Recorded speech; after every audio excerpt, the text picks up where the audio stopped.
Muy buenas tardes a todos. ¿Qué tal? ¿Cómo están? Bienvenidos al Estridor de las Armas, este espacio de historia, de reflexión, de cuidar un poco nuestra memoria como paraguayos. Y justamente por eso estaba pensando, bueno, eh, nos acercamos a septiembre, ya estamos a las puertas de este mes, tantas cosas importantes que acontecieron en la historia nacional, específicamente en la historia bélica paraguaya, ¿verdad? Tenemos la victoria de Curupaytú del 22 de septiembre de 1866, luego está Boquerón, ¿verdad? Boquerón nos costó un poco, ¿verdad? Pero conseguimos, es decir, Estigarribia consiguió su objetivo, ese golpe psicológico tan importante, ¿verdad? Costó muchas vidas, pero el objetivo operativo es lo que importa, ¿verdad? Y justamente pensando un poco en esto, dije, bueno, tendríamos que hablar un poco del contexto histórico antes de la batalla de Boquerón y así sucesivamente voy a ver si estos sábados que tenemos puedo hacer lo mismo, por ejemplo, con Curupaytú también, ¿verdad? Porque hay que analizar, ¿verdad?, la estrategia militar, cómo operativamente se ejecutó los resultados de la batalla, ¿verdad? Entonces sería realmente muy importante. Bueno, les envío un saludo a todos los que están conectados a mis redes sociales, especialmente a mis amigos de TikTok, que compartan este vivo para que llegue a mucha más gente. Y bueno, saludos y los que quieran ver los mapas, porque tengo mapas para mostrar. Entonces, conéctense por favor al canal 17 de Star. Sergio y Osmar me están dando su ok. Y también 23 de Personal Flow. Bueno, acá toda la parte de producción me dice, correcto, profesora, adelante, ¿verdad? Bueno, entre tantos antecedentes, nosotros podríamos partir de la etapa la etapa colonial, imagínense esto, pero dije, no, vamos a ir a algo muchísimo más importante, más grave. Imagínense, gente, que Bolivia, en plena guerra de la Triple Alianza, nosotros nos estábamos tratando de defender con lo que teníamos contra Brasil, contra Uruguay, Argentina y contra propios paraguayos llamados la Legión Paraguaya. En esta guerra, bueno, Bolivia vende tierras paraguayas al Brasil, señoras y señores. Es un tema que no se aborda mucho, ¿verdad? Porque ahí están pues estos historiadores pro-brasileristas, digamos las cosas claras, y dicen, no, por favor, esas tierras les correspondían, por supuesto, a Bolivia, lo que pueda hacer Bolivia con sus tierras, que hagan lo que... No, no, no, señores, vamos a ir analizando un poco, ¿verdad?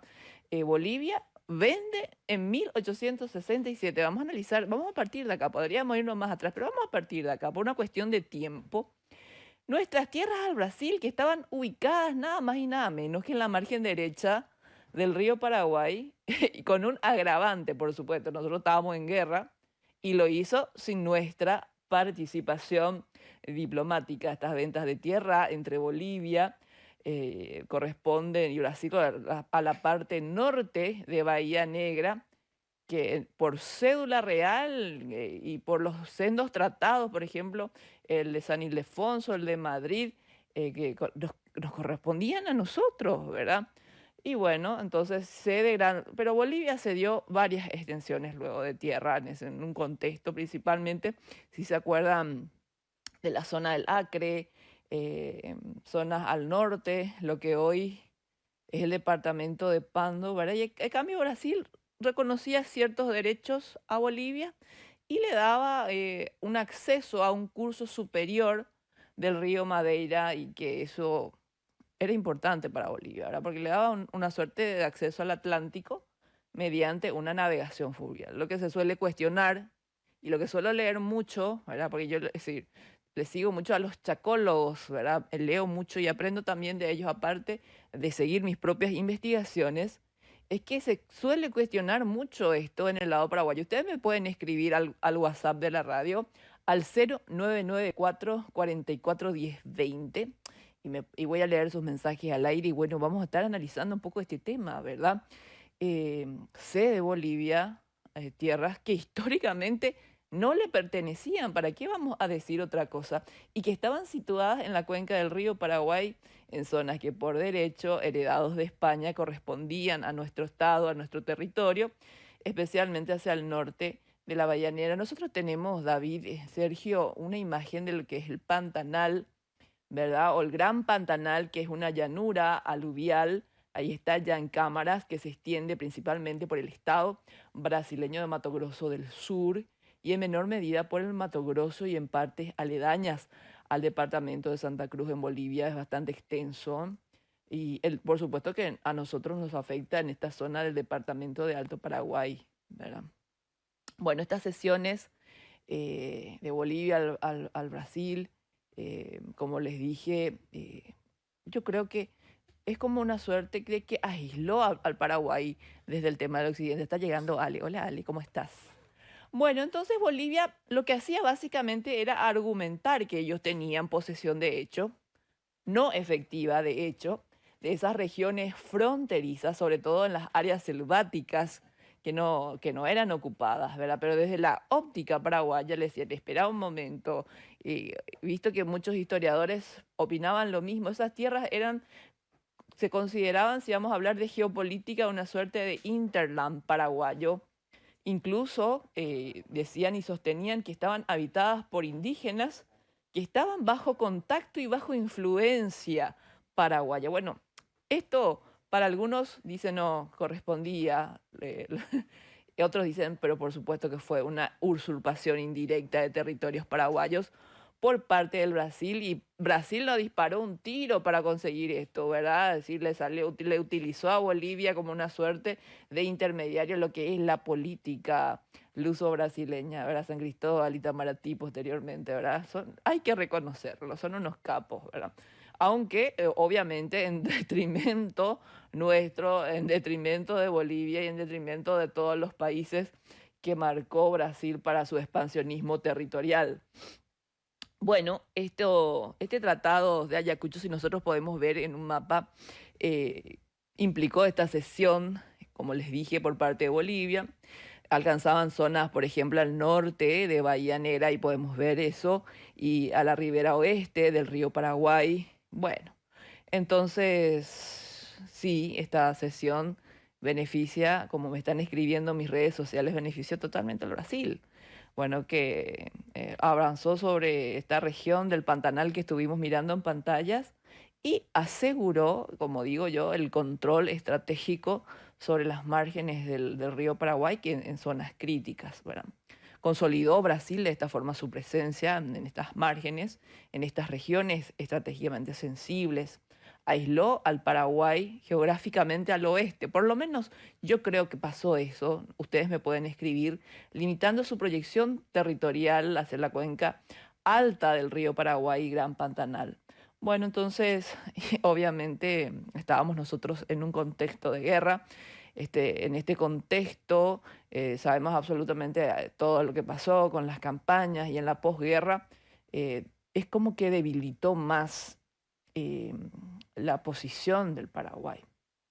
Y bueno, es como que sentó una suerte de precedente para el Brasil para avanzar sobre áreas disputadas, con tratados bilaterales, con terceros, obviando los derechos históricos de otros, ¿verdad? Es decir, tenemos que estudiar un poco más justamente historia diplomática. ¿Y qué ganó Bolivia con esto, verdad? De eso podemos también. No implicó, algunos dicen que como una suerte, no implicó una compra-venta con efectivo, así con dinero directamente. Otros dicen, sí, por supuesto que recibió dinero, pero lo que yo no encontré es una suma explícita pagada a Bolivia por una suerte de compensación por estos territorios que cede.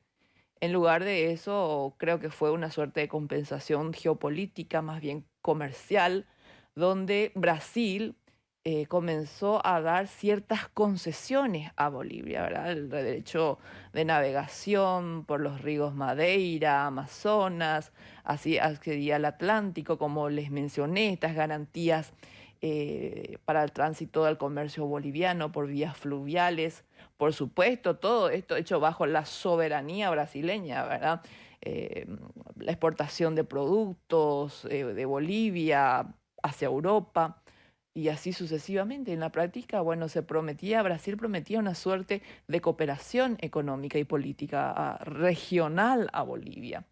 Y así consolida de paso Brasil un rol interesante a nivel, vamos a decir, relaciones exteriores, como una suerte de potencia posguerra de la Triple Alianza, ¿verdad? Bueno, entonces también tenemos que recordar que Bolivia financió ciertos emprendimientos categóricamente, o compensaciones simbólicas, también lo suelen decir en términos diplomáticos, ¿verdad? Al Estado boliviano con cuestiones económicas también. Bueno, si podemos poner un mapa del Chaco para empezar a entrar un poco en nuestro tema. Bolivia, sabemos que Bolivia y Paraguay sostuvieron un largo litigio sobre el Chaco antes del inicio mismo de la guerra. Estuvo asignado a una entidad colonial, las distintas interpretaciones de los títulos. Yo tengo títulos, vos tenés una posesión de hecho, bueno, las disposiciones legales, bueno, un montón de planteamientos sobre este tema territorial, porque la gente suele decir que Bolivia quería tener una partecita nada más del Chaco, una salida. Eso es lo que se nos enseña un poquito mal, creo que en los colegios, ¿verdad? Acá tenemos que ver que el litigio, lo que planteaban y esta política de penetración que nosotros vimos por parte de Bolivia, estamos hablando de total del Chaco Boreal, ¿verdad? Y bueno, y Paraguay decía, no, esto es una cuestión de frontera, tenemos que empezar a ver cómo delimitar las fronteras. Bueno, es eso básicamente, hasta que llega un momento determinado que, bueno, se revelaron las caras reales y las intenciones. Entonces Paraguay, desde, vamos a decir, el nivel más elevado, desde el nivel político, que es el que decide realmente cómo va a ser el curso de una guerra, bueno, el estado final nacional que la política paraguaya deseaba era una soberanía sobre el Chaco Boreal asegurada. Ese era el estado final nacional. Por eso yo hablo del aspecto político, porque es el nacional. Si nosotros bajamos al siguiente nivel, que es el estado final militar, que es otra cuestión, gracias por el lindo mapa, ahí está. El estado final operacional deseado, que es el aspecto militar, lo que se quería hacer es que el territorio del Chaco, entre los ríos Paraguay y Parapetí, sean recuperados. Básicamente eso. Bueno, y bueno, y ahí vamos a la parte netamente operativa, que era expulsar o destruir a las fuerzas bolivianas en el Chaco. Bueno, Bolivia pretende todo el Chaco, todo el territorio chaqueño, aunque hay un primer reclamo sobre el paralelo 2022 y luego se van sumando otro tipo de negociaciones y otro tipo de reclamos. Se firmaron tratados donde establecieron convencionalmente fronteras y ahora vamos a entrar un poco a mirar esos tratados, ¿verdad? Por supuesto, gracias a Dios, digo yo, no fueron ratificados, ¿verdad? Tenemos el Tratado de Cuquijarro. Si podemos mostrar, por favor, en pantalla el mapa del Tratado de Cuquijarro. Bueno, ese es el Tratado de Ayacucho. El Tratado de Cuquijarro no es ese. Tiene el título, por favor, si podemos poner. Eh, no. Siguiente mapa. A ver. La parte de televisión. No, ese no es. El otro. Sí, ahí está. Bien, bravo. Tenemos que estudiar más historia por acá, ¿eh? Bueno, los negociadores. Vamos a empezar a hablar de los negociadores. José II de Cut por parte de Paraguay y Antonio Quijarro por parte de Bolivia. Bueno, la propuesta básicamente es que la República del Paraguay, imagínense lo que tenemos ahí en pantalla, se divide de Bolivia por un paralelo que parte de la desembocadura del río Apa hasta encontrar el río Pilcomayo. Imagínense toda esa franja, ¿verdad? En consecuencia, Paraguay iba a renunciar a favor de Bolivia, eh, todo el territorio comprendido entre ese mencionado paralelo, Bahía Negra, y Bolivia reconoce como perteneciente al Paraguay la parte sur hasta el brazo principal del Pilcomayo.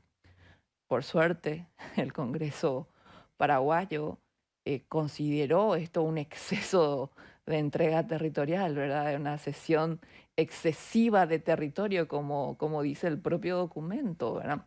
Entonces, cedíamos gratuitamente a Bolivia aproximadamente 200.000 kilómetros. Es una barbaridad, eso es, sin ninguna discusión, gente, sin ningún arbitraje. Este tratado de límites cedía cerca de la mitad, si nos fijamos nosotros en pantalla, ¿verdad?, del actual Chaco paraguayo. Esta divisoria de los dos países era una línea que, como les dije, que partía del APA, llegaba hasta el Pilcomayo. Y bueno, eh, por suerte no se ratificó, no se aprobó. Entonces, creo que estaba como presidente Cándido Vareiro. ¿Alguien me puede, a ver, creo que estoy en lo correcto? Si me pueden escribir, voy a leer un poco cuando se estuvo analizando este tratado. Bueno, luego el siguiente tratado que tenemos que analizar es el tratado Acebal-Tamayo, ¿verdad? Vamos a buscar la siguiente imagen del tratado Acebal-Tamayo, de que ese fue uno de los primeros que pusieron.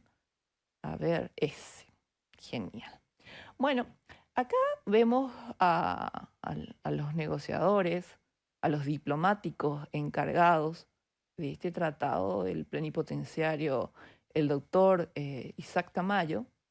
El gobierno paraguayo se hizo representar en las nuevas conversaciones y negociaciones por el doctor Benjamín Acebal. Y bueno, acá vemos que la imagen que está en pantalla ya es un poquito más compleja de cómo querían solucionar este tema. Vemos que se divide el Chaco en prácticamente tres secciones. Una sección que comprendía el brazo principal del Pilcomayo y el paralelo de la desembocadura del río Apa hasta encontrar el meridiano 63 de París. El segundo paralelo es desde el Apa, donde pasa por una legua al norte de Fuerte Olimpo hasta el meridiano 63, desde el paralelo que pasa a una legua justamente de Olimpo con Bahía Negra. Dice el artículo 2 que queda reconocido como perteneciente a la República del Paraguay, y la primera fracción como perteneciente a Bolivia, y la tercera, en cuanto a la segunda fracción, quedó sometida, supuestamente iba a ser esto, eh, a un fallo arbitral. Bueno, que eh, ahí el árbitro que fue elegido, el rey Leopoldo, si ponemos la imagen del rey Leopoldo para que la gente lo pueda ubicar, de Bélgica, ahí está en pantalla. Y el canje de las ratificaciones debía tener lugar dentro del año de celebración del tratado. Estaba justamente Juan Crisóstomo Centurión, él reafirma el derecho del país al Chaco, el boliviano por supuesto también, y bueno, trataron de buscar eh, ciertos canjes, ciertas ratificaciones del tratado Acebal-Tamayo. Bueno, acá prácticamente si miramos otra vez la imagen, por favor, creo que teníamos una cesión territorial de 200.500 kilómetros, casi 2/3 del Chaco, inclusive un poco más grande, creo que, de lo que se iba a ceder con el tratado de Cutquijarro, ¿verdad? Creo que es mucho más. Bueno, mirando estos tratados, vemos esta política por parte de Bolivia de penetración y avance, que nosotros dejamos de mirar el Chaco. no podemos decir otra cosa. Nosotros dejamos de mirar al Chaco con nuestros problemas políticos internos, con nuestras revoluciones, 1904, 1911, 1922. Es decir, nosotros nos matábamos entre nosotros y dejamos de mirar al Chaco.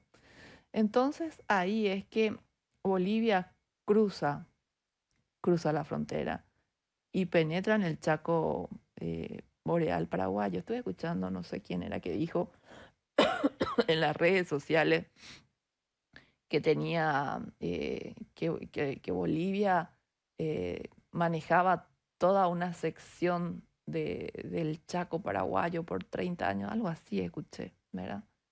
Pero lo que hizo es una política de penetración, fundando, creo que lo primero que se fundó fue Villamontes, ¿verdad? Si podemos poner el mapa de dónde están los hitos, que son puntos rojos que se ven, tiene ahí un mapa, ¿verdad? Para que la gente pueda poder localizar qué es lo que pasó ahí, ¿verdad? El Fortín Villamonte, homenaje, ahí estamos. Al presidente de Bolivia, general Ismael Montes. Este fue el punto de partida del avance Bolivia al interior del Chaco, a lo largo de la margen izquierda del río Pilcomayo. Justamente hay un diario de guerra bastante interesante que a mí me gustaría conseguir. Me pasaron una partecita, ¿verdad? Si me pueden escribir, si alguien tiene creo que era un capitán de sanidad, si es que no estoy, o el boliviano Hoyos. Dice que en este diario, en estos apuntes de este capitán, él va revelando los nombres, las fechas, las ubicaciones, inclusive las circunstancias históricas de estas fundaciones. Bueno, yo quiero leer ese material. Bueno, en 1906 se inicia una suerte de mancha conquistadora, dicen otros investigadores. Iban fundando así 40 kilómetros del anterior Fortín Hualacha, a otros 40 kilómetros Valliviam. Y bueno, y todo esto acontecía mientras la alta política, me refiero a la parte diplomática, seguían en una suerte de conversaciones, seguían en una suerte de negociación. A ver, ¿estoy bien a tiempo? Sí, estoy todavía a tiempo, antes de irnos al corte. Bueno, entonces, estos eran los fortines que Bolivia había establecido dentro del Chaco cuando se firma el status quo Soler-Pinilla, y cada país se queda según lo convenido, según lo negociado, con lo que actualmente ocupa. Y no avanza más hasta que se negocie un arreglo definitivo. Por supuesto que Bolivia le dijo, bien, gracias. Yo voy a seguir con lo mío, yo voy a seguir avanzando, ¿verdad? Bueno, se renovó en varias oportunidades, por sendos documentos, ¿verdad? Hasta que en el año 1913 se firma un protocolo Ayala-Mujía. Bolivia obviamente ya había continuado con esta política de penetración en la zona, inclusive laudada por el presidente Rutherford B. Hayes, ¿verdad? El presidente Hayes, como nosotros normalmente o coloquialmente lo decimos, el Fortín Linares, el Fortín Magariño, es decir, ellos no les interesaba este tema del respeto a los tratados o las conversaciones o negociaciones, ¿verdad? Y bueno, aquí se puede ver que Bolivia operaba clandestinamente, mientras una parte, la parte política seguía eh, negociando, pero al amparo de ese famoso compromiso de no avanzar, ellos igual lo hacían. Innovaban ellos sus posiciones cuando eso iba en contra absoluta de todo lo establecido. Y bueno, así es que, a ver, el primer año dice, se fundó también a 40 kilómetros Segundo Estero, en 1925 Orqueta, en el 26 Nuevo Estero, 30 kilómetros anterior Esteros, donde se instaló el Regimiento de Infantería Campos, en 1926 Tinfunque, y bueno, y así sucesivamente, ¿verdad? Chanar, Sorpresa, Sorpresa, sabemos qué pasó en Sorpresa en el año 1927, ¿verdad? Donde fue asesinado lamentablemente el teniente Adolfo Rojas Silva, ¿verdad? Nueva Sorpresa también. Bueno, justamente con relación a ese tema, creo que fue sí, fue un 25 de febrero, sí, fue un 25 de febrero, a las 15 horas, donde en el Fortín boliviano, vamos a llamarlo así, un oficial y 3 soldados paraguayos llegan a esa zona. Sorpresa, no sé si se puede visualizar en el mapa, pero está situado cerca del Pilcomayo. Bueno, un prisionero y vigilado por un soldado boliviano. Estoy hablando del teniente segundo Rojas Silva. Obviamente intentó él escaparse y ahí es, bueno, donde le matan, donde es muerto, ¿verdad? El capitán del Fortín boliviano, antes de dar muerte, ¿verdad? Lo apresó, le puso una suerte de soldado que tenía que custodiarle, ¿verdad? Y bueno, el tema es que de tantos tratados y de tantos protocolos, los soldados paraguayos no podían pasar el meridiano 61:30 de Greenwich. Eso es lo que estaba establecido.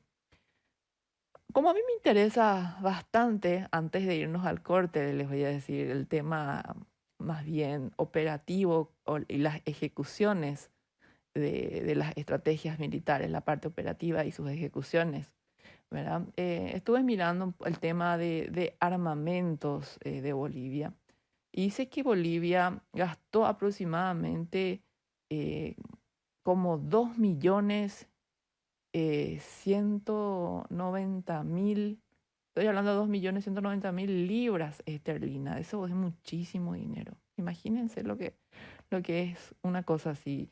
Y que adquiere armamentos de Inglaterra por ese valor y que justamente el Fortín Vallivian, ahí estábamos teniendo la imagen del mapa con los fortines y ahora se cambió. Si pueden poner otra vez, por favor. Es como que se convierte en una suerte de depósitos vallivian de pertrechos. Bueno, compraba sus armamentos nada más y nada menos que de la casa Vickers en Inglaterra.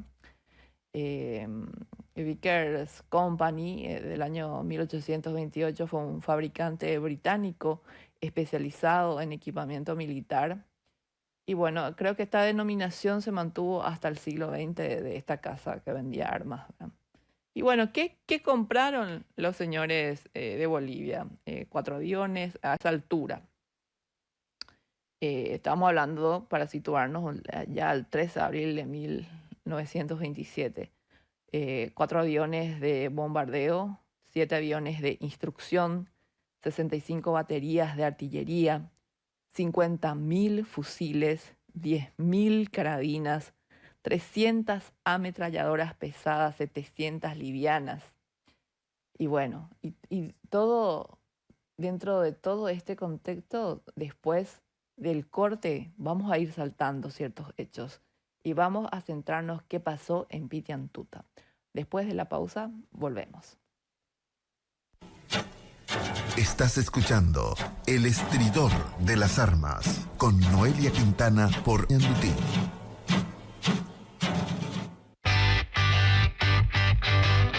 En todas las plataformas, en todo lugar, a Ñandutí la vas a encontrar. Los clips más importantes de cada entrevista. Encontrarnos en Instagram, TikTok y YouTube como @Nandutí1020. En X como Nandutí. En Facebook como Radio Ñandutí Digital AM. Información y transmisión en directo, porque estar bien informado es estar conectado. Ñandutí, tu fuente de noticias en todas partes.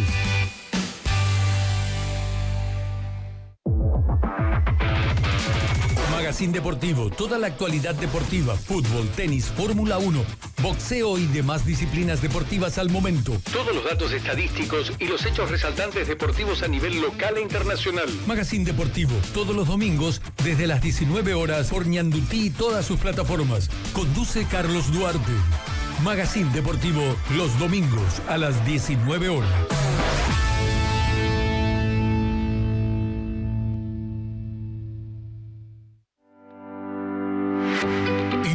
Inteligencia Financiera, el programa donde exploramos la economía desde una nueva perspectiva. Cada semana en Ñandutí conversamos con líderes que mueven las decisiones y exploramos oportunidades de inversión junto a Claudia Aguilera, René Ruiz Díaz y Arnold Benítez. Todos los miércoles de 21 a 22 horas por Ñandutí y todas sus plataformas.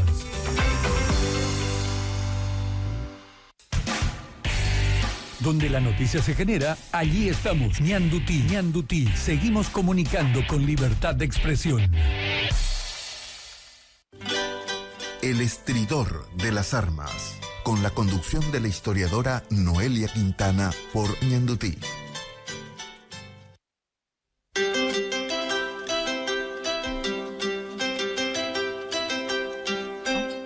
Bueno, justo estamos regresando del corte, aproveché para mirar algunos mensajes.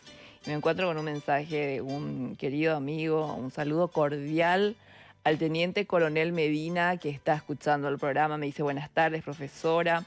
Estoy con mi padre, don Toyo Medina. Saludos, querido don Toyo. Espero que te encuentres muy bien. Me dice, tengo un libro para usted, La desgracia de Concepción. Ay, bueno, teniente coronel, espero el libro con ansias para leer. Bueno, ¿quién más me está escribiendo? Ay, no puedo mirar, gente, videos, por favor, no me pasen videos porque no puedo entrar a mirar. Bueno, profesora, ¿qué pasó en Pitiantuta? Los rusos, que me están escribiendo el tema de la participación de los rusos blancos. Me está saludando también el general Cardoso. General Cardoso es un gran oyente del estridor de las armas. Mi querido general, te enviamos un saludo enorme para vos y para toda tu familia. Es un gran conocedor del Chaco, por sobre todas las cosas. Es decir, yo debería ser alumna del general Cardoso en el tema chaqueño, ¿verdad? A ver, general, ¿cuándo tenés un tiempo para venir a enseñarnos todo ese conocimiento gigante que tenés? Bueno, Pitiantuta, es verdad. La laguna Pitiantuta, no sé si tenemos, yo no pasé imágenes, Sergio, pero si pueden buscar, creo que hay un plano en internet de lo que fue la laguna Pitiantuta, descubierta el 13 de marzo del año 1931 por un grupo expedicionarios, 3 oficiales rusos, dicen, un oficial paraguayo, acompañado de indígenas de la parcialidad chamacoco. Dicen los historiadores, los que relatan este hecho específico, este antecedente, que a un año de su fundación, el 15 de junio de 1932, tropas bolivianas al mando del mayor Oscar Moscoso, atacaron el fortín Carlos Antonio López. ¿Cómo van a atacar el fortín cuando se estaban haciendo negociaciones y mediaciones para no agresión? Y encima que atacaron el fortín, Bolivia empezó a mentir. Dicen, no, pero eso no es un fortín paraguayo, siempre fue un fortín boliviano. Nosotros nos retirábamos ahí por un tema de agua, por la creciente, lo que sea. Pero empezaron a mentir, aparte de haber hecho justamente un acto que no correspondía a esa altura por las negociaciones, por la conferencia de Washington, si es que no me equivoco, que se estaban llevando adelante, ¿verdad? Y bueno, dice que estas tropas bolivianas atacan el fortín Carlos Antonio López, pero los soldados que estaban en el fortín pueden divisar a los bolivianos aproximadamente, dicen que eran las 5 y algo de la mañana, y escucharon los gritos de ¡Viva Bolivia! Por sobre todas las cosas. Lograron escapar los paraguayos del fortín. El fortín fue incendiado por los bolivianos, obviamente. Bueno, y establecieron su propio fortín llamado Mariscal Santa Cruz. Y la laguna deja de ser Pitiantuta y recibe otro nombre. Lo bautizan con Chuquisaca. Bueno, el 24 de diciembre, pero si vamos un poquitito atrás, no mucho, de 1930, Estigarribia, pidió al ministro de Guerra y Marina para ocupar la laguna por ser obviamente de capital importancia militar estratégica. Estamos hablando de agua, ¿verdad? Entonces, también tenemos que reconocer que fue el general Belayev el que llega a Pitiantuta. Algunos mapas yo creo que están mal. Mm, No sé qué dicen ustedes, porque justamente en el libro de Suk habla que la dimensión de la laguna no es 2 por 3, sino es 5 kilómetros de largo por 2 de ancho. ¿Verdad? En julio, este pelotón paraguayo que ya había mencionado funda el Fortín Carlos Antonio López en la orilla oriental y en enero del 32, bueno, ese por ejemplo, ¿verdad? 5 tenés. Bueno, pero ese es el que más se suele utilizar, este planito es el que más se suele para visualizar un poco lo que fue el ataque paraguayo del 16 de julio del 32, ¿verdad?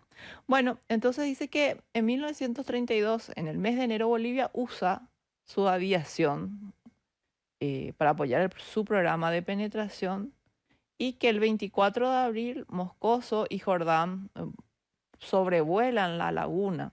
Entonces, la parte política boliviana es la que emite una orden a Moscoso para tomar la laguna pronto, ¿verdad?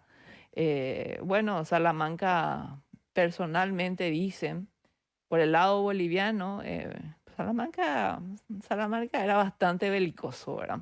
Que patrocinó esta misión y que el 3 de junio recibe Moscoso la orden de avanzar y el 14 de junio, con aproximadamente 18 hombres, decide apoderarse del fortín antes del amanecer. Pero los paraguayos, como ya les había mencionado, les escucharon y se dieron a la fuga. Bueno, también en la parte de armas dicen que los paraguayos utilizaron unos morteros eh, ya para la suerte de recuperación, se entiende, ¿verdad? Los Stocke Brand adquiridos unos años antes, dice que los bolivianos tuvieron una reacción un poco desfavorable con relación a esto, porque no se esperaban. Y bueno, Salamanca también empieza, como les dije anteriormente, a falsear una realidad y presenta este caso, el incendio, todo lo que hicieron los bolivianos en el Fortín Carlos Antonio López, lo presenta públicamente como un ataque paraguayo. Mm, Qué grave, ¿verdad? Eh, y que obviamente decía que era un fortín boliviano y que ordena represalias contra Paraguay por ser, por ser unos violentos, ¿verdad? Y bueno, entonces empieza también, sí, el tema de la penetración y la fundación de los fortines y a tomar fortines también. Lo que se da aproximadamente en el mes, esto es lo que se da en el mes de julio. En el mes de agosto, creo que fue un 2 de agosto, sí, un 2 de agosto Paraguay decreta una movilización general que reúne aproximadamente a 12.000 reclutas en menos de 50 días, lo que junto a un ejército regular, podríamos decir, de 3.000 hombres, enfrentarán a unos. Dicen que los bolivianos a esa altura, no, por más que compraban sus insumos, sus armas de la casa Vickers inglesa, ¿verdad? Eh, ah, Estaban un poco mal armados todavía porque no llegaban todos los pertrechos a las zonas que deberían de llegar. Bueno, lo que sí que el ejército paraguayo ubica sus primeros 5.800 hombres de su primer cuerpo de ejército, toda la primera división, facciones de la segunda división, frente a Boquerón para recuperarlo, pero vamos a analizar un poquito paso a paso, ¿verdad? Porque justamente Pitiantuta, antes quiero entrar a mirar un poco lo que es la estrategia militar boliviana, es como una suerte de Sarajevo boliviano, porque antes de saltar a otro tema, me olvidé de mencionar que sí, efectivamente, Moscoso informa de sus acciones. El día 16 de junio, Moscoso solicita refuerzos. Ahí viene este tema de este invento de la historia, que el puesto, porque ellos sabían básicamente que ellos no tenían que, los bolivianos no tenían que perturbar absolutamente nada, es decir, y menos incendiar un fortín. Entonces, lo que Moscoso ordena para una extrema cautela es que trasladar y establecer un fortín, pero hacia la parte occidental. Bueno, y los refuerzos solicitados el día 16 por Moscoso logra conseguirlo recién a la altura del 25 de junio. La retención de la laguna y también volver a tomar eso era estratégicamente necesario, pero para Bolivia fue bastante difícil. eh, y bueno, sabemos que la conferencia sobre el pacto de no agresión traería problemas graves. Por el lado paraguayo, en este tema el regimiento número 2 de Infantería Itoronó tenía la misión de recuperar Pitiantuta. Bueno, dicen que la orilla occidental, los que conocen bien el Chaco y hicieron esta descripción en sus libros de investigación, dice que la orilla occidental donde se posicionaron los bolivianos quedaba un poco lejos del agua en tiempos de sequía y que la orilla oriental, donde nosotros primeramente teníamos ubicados nuestros fortines, estaba fuera del alcance también de los fusiles bolivianos. Todo esto fue informado a los neutrales que el 15 de junio, bueno, dice Bolivia, ataca un fortín paraguayo sin provocación alguna. ¿Qué pasaba con la gente? También tenemos que analizar. Eh, Bolivia no respetó absolutamente nada, ¿verdad? Por más que sendas negociaciones, sendos tratados, Bolivia no respetaba nada. Y la opinión nacional, bueno, estaba un poco enardecida también, fomentado por la prensa, por las conversaciones. Y bueno, así es que la delegación paraguaya se retira de la conferencia de Washington porque dice que ya no toleraban más esta postura de Bolivia, que estábamos hablando en vano, ¿verdad? Cuando en la realidad práctica la situación era totalmente diferente. Y bueno, así es que se intensifican los preparativos, se utilizaron morteros como habíamos visto, los bolivianos entraron en una suerte de pánico, inclusive algunos paraguayos dicen que Moscoso en sus investigaciones y en sus libros pensó incluso rendirse, bueno, pero huyó, abandonó el fortín. Sabemos que, considerado la primera ofensiva paraguaya, se da el 9 de septiembre del año 1932.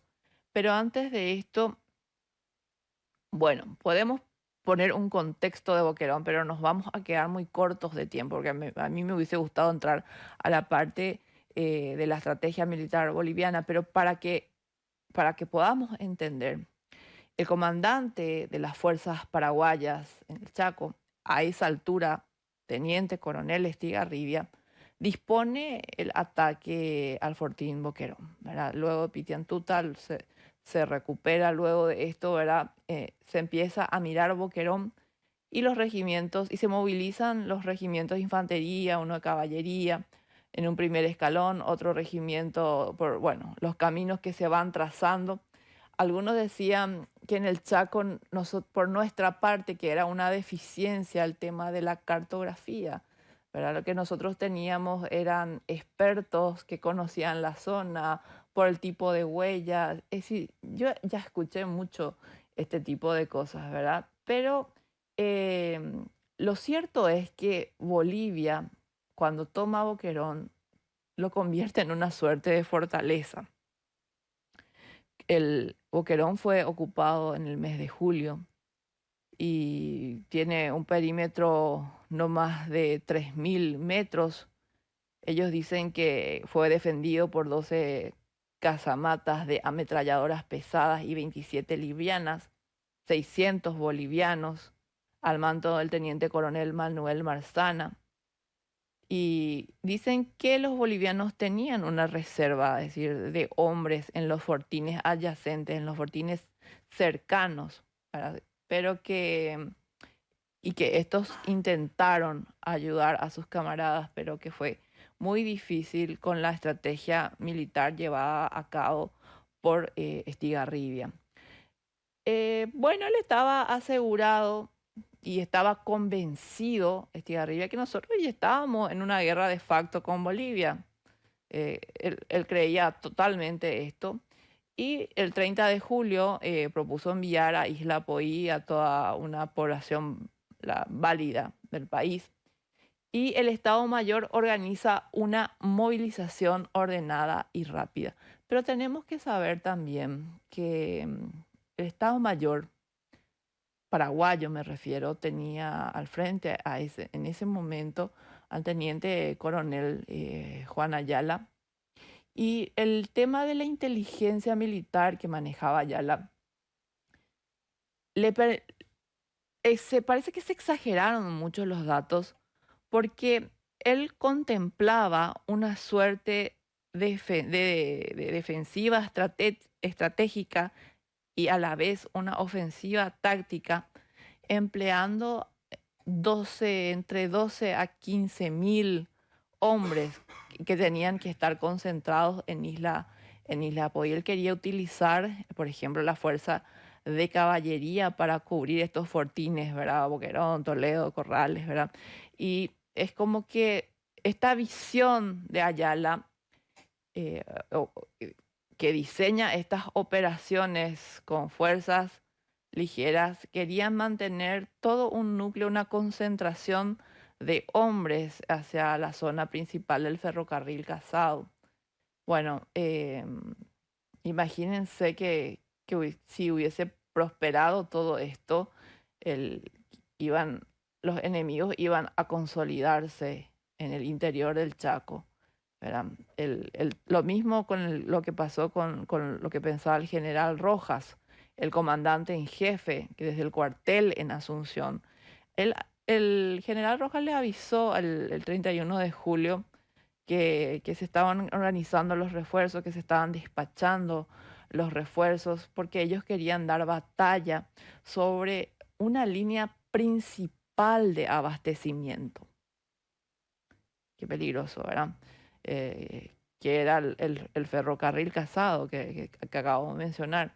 Entonces, la primera división, aproximadamente lo que se tenía, el concepto que se tenía, 2.200 hombres aproximadamente, estos tenían que retroceder hasta el río y ahí recién se tenía que derrotar al enemigo. Bueno, la movilización del mes de junio del año 1932 fue ordenado por José Guyari.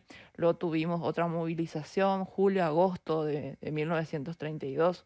Esta fue ya una movilización mucho más eficiente, mucho más ordenada. Y bueno, lo interesante es acá mirar lo, el pensamiento militar de Estigarribia. Mantenía esta tesis muy interesante, se lo estudia Estigarribia, de que la guerra del Chaco iba a cimentarse en una lucha por las comunicaciones y quien lograra obtener el dominio sobre las mismas ganaría en la guerra. Yo por lo menos tengo mucha admiración por nuestros dos mariscales, ¿verdad? La gente sabe que soy una gran defensora del mariscal Francisco Solano López, pero militarmente, operativamente, admiro muchísimo al mariscal Estigarribia, ¿verdad? Y él pensaba eso, lucha por las comunicaciones. Entonces, lo que se puede analizar de Estigarribia es que él orienta un esfuerzo principal, estoy hablando militarmente, ¿verdad?, sobre el eje de Isla Poí, Boquerón, Yucra, Arce. Él estaba como apuntando directamente, si lo podríamos interpretar así, hacia el río Pilcomayo. Sostenía básicamente la necesidad de emprender una ofensiva inmediata y fulminante sobre el eje Boquerón-Arce para ganar el tiempo al enemigo en vías de concentración y apoderarse de las únicas fuentes de agua existentes en la región del Verde. Ciertamente nosotros teníamos una capacidad de traslado, de transporte más breve que Bolivia, ¿verdad? Creo que Bolivia en el Pilcomayo utilizó una suerte de flotas de chatas, ¿verdad? Para poder hacer sus movilizaciones y nosotros teníamos diferentes formas de organizar y poner hombres en el Chaco, ¿verdad? Resuelve Estigarribia, se nota. Lo primero que hizo es, bueno, vamos a aislar Boquerón en su base. La idea era lograr cortar las comunicaciones bolivianas en Boquerón y y para ello empezó a quería acercar totalmente y abortar todos los intentos de auxilio desde el exterior que los bolivianos que estaban ahí adentro del fortín podían recibir. Bueno, entonces la ejecución era cortar esa base y esperar, que la caída ya iba a ser una cuestión ya por su propio peso, por una cuestión de tiempo, cuánto es lo que van a aguantar ahí adentro, ¿verdad? Y así básicamente el 5 de septiembre un destacamento paraguayo comandado por el capitán Juan González Ferreira toma una posición bastante interesante en el puesto de Pozo Valencia y ahí, bueno, se deciden ejecutar estas operaciones que fueron proyectadas por Estigarribia. Con relación, por lo menos un poquitito, porque se está terminando el programa, a la estrategia militar boliviana, tenemos que entender que para Bolivia el objetivo de esta guerra, era para el presidente específicamente, Salamanca, era pisar fuerte el Chaco. Eso es categórico. La idea operativa boliviana, sin embargo, era otra. A mí me llamó muchísimo la atención esto cuando leí. Decía, la idea operativa boliviana, estoy hablando, bueno, a nivel político, pisar fuerte el Chaco. Militarmente, Bolivia querían resistir lo máximo en Boquerón, querían lograr el fracaso paraguayo, obligarnos a nosotros a aceptar condiciones bolivianas y tener una salida al río Paraguay. Entonces nosotros estamos viendo que los objetivos entre la política y la parte militar no eran muy precisos, ¿verdad? Bueno, obviamente acá los militares bolivianos decían, acá ustedes, y se quejaban mucho al sector político, ustedes están hablando de pretensiones históricas, pero nosotros necesitamos otro tipo de órdenes, ¿verdad? Bueno, también por supuesto querían destruir Isla Poí, querían avanzar al río Paraguay. El objetivo operativo de Bolivia era dominar la ribera, pero el tema era qué pasa con su plan, ¿verdad? Vos podés tener toda esta visión, pero tenés que diseñar un plan, tenés que ejecutar un plan. Salamanca, por su parte, ¿verdad? En la parte política, quería que toda la nación boliviana entre en armas y con armas ocupen y que sostengan el Chaco de esta manera y que en esas condiciones Paraguay, bueno, firme la paz. Eso era a nivel político. La hipótesis militar, nosotros podríamos sostener que aparte de la salida sobre el río, arriba de Puerto Casado, mediante ataques secundarios por la zona de Bahía Negra, por la quinta división, por la tercera, que tome la parte de Olimpo, y la cuarta, la séptima, amarren el grueso del ejército paraguayo. Bueno, por lo menos esas eran las concepciones que tenían. Obviamente, todas estas operaciones, y quiero aclarar, ¿verdad? Todas las ejecuciones, tanto por parte de Bolivia y Paraguay, se fueron ajustando de acuerdo a la circunstancia y a la necesidad y cómo avanzaba el conflicto. Entonces lo que estoy mencionando aquí antes de cerrar el programa es lo que se tenía en papeles, en mente, y vamos a decir, incongruencia o que no estén alineados la parte política y la parte militar.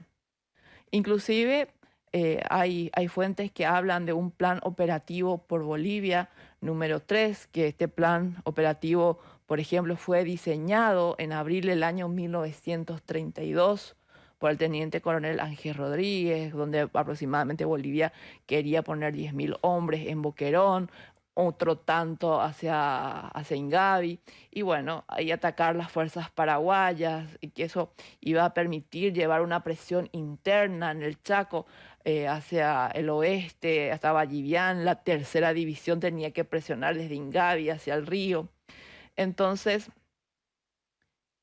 por sobre todas las cosas, el Estado Mayor boliviano estaba enojado con la parte política, porque ellos decían, nosotros no provocamos las hostilidades, es decir, las fricciones, ¿verdad?